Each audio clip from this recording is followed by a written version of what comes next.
Hey everybody, thanks for tuning in. I'm George Conley with Scratch Golf Tips. Today we're looking at the swing of major champion, multiple-time winner on the LPGA Tour, Brooke Henderson. This has always been one of my absolute favorite golf swings on the LPGA Tour. There's so much to learn from Henderson's swing, especially the move through transition. I think it's one of the greatest moves in all of golf. So we're going to break down all that and more in this video and talk about what you can learn from Brooke Henderson's golf swing to make your golf swing even better. Now let's start off with the setup and takeaway. The setup is a very solid foundation. Again, with the women golfers that we see in professional golf, they'll generally have a little bit less of that stable base and a wider stance with the driver compared to men. This is because, generally speaking, the women professional golfers will be swinging the club slower than the men, and the men will have more of a thrashing action, whereas women's golf swings are much more slow and rhythmic. Again, this is a generalization of golf swings, but in terms of professional golf, it does ring fairly true. So this is a fairly narrow stance compared to what we see on the PGA Tour,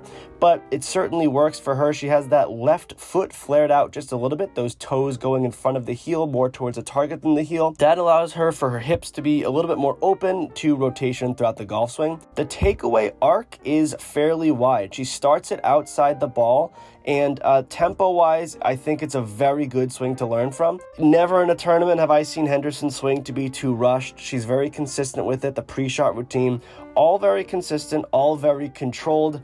And I think with the driver especially, that wide takeaway really allows her to get into that really interesting move through transition. When you are really narrow in your takeaway and you kind of roll the hands inside, you're almost forcing your body to come over the top and have some disconnect between your arms and your upper body in transition. For people who hit a slice, I would say more than half of the people who frequently slice the golf ball, especially with drivers, do so because their takeaway starts so narrow and it forces them into an over-the-top move.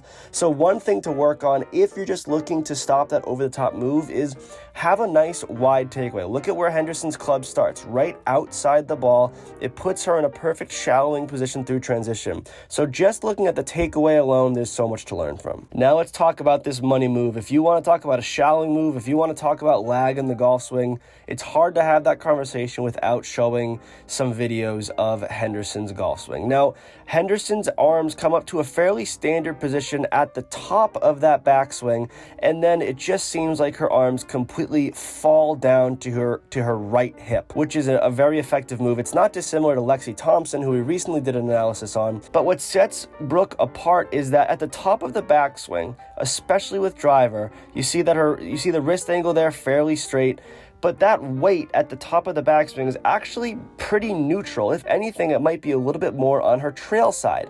Now, granted, this is a driver video we're looking at right now, so that weight shouldn't really be too much on the front foot as it would be for a short iron or wedge shot. But the beauty in having that weight on the trail foot is that once that weight shifts, and once the club shallows in accordance with that weight shift, those two aspects of the golf swing through transition working with one another create an immense amount of power, and it's almost like the club face can't catch up, and that's where lag comes from. It's such a powerful move when those hips uncoil and the weight transfers. The club drops to the hip, at least the base of the club, the grip of the club does, and then the head of the club just has no choice but to come right behind everything else and create a great amount of speed through the ball. And this is one of the reasons that Henderson has been so long on tour. She's one of the longest players off the tee that we've seen on the LPGA Tour recently.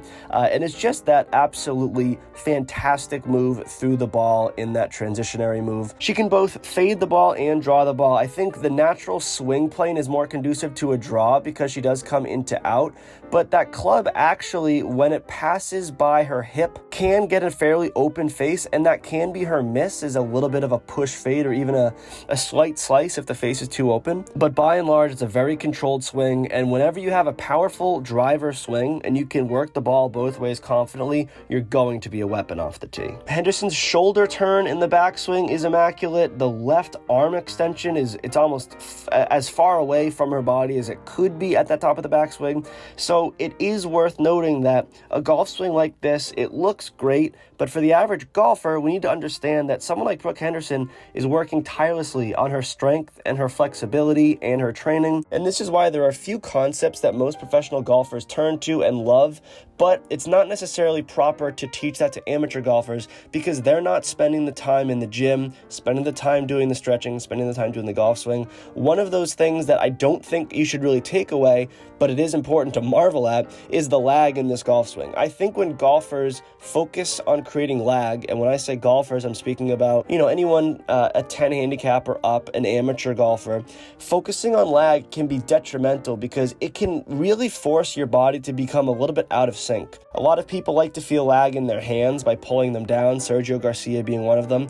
For the average golfer who can't be spending a ton of time working on this, I wouldn't recommend trying to get lag out of your swing. If you can do it naturally, some hockey players have a fairly easy time doing it because of the natural motion that a slap shot or a wrist shot would have in hockey. Same thing with a baseball player, but do not force it. If it happens in your swing, go for it, but never go to the range and think to yourself, how do I get lag? It should just be about, how can I increase my productivity with the driver? How can I get better smash factor? How can I be more balanced in my golf swing? How can my tempo positively affect my golf swing?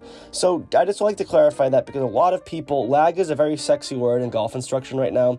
I don't think it should be something that is as focused on as it is. So that's my analysis of Henderson's golf swing and a few things that you can learn from the transition to takeaway and setup. Again, absolutely wonderful golf swing. I'm sure Brooke will get a few more wins on the LPGA Tour and probably a couple of majors in her future. One of my favorite players to watch out there. So if you have any questions on this golf swing, anything that I mentioned or failed to mention, please leave them in the comment section down below. We read and reply to all comments on these videos. As always, thank you all very much for watching. Play well and take care.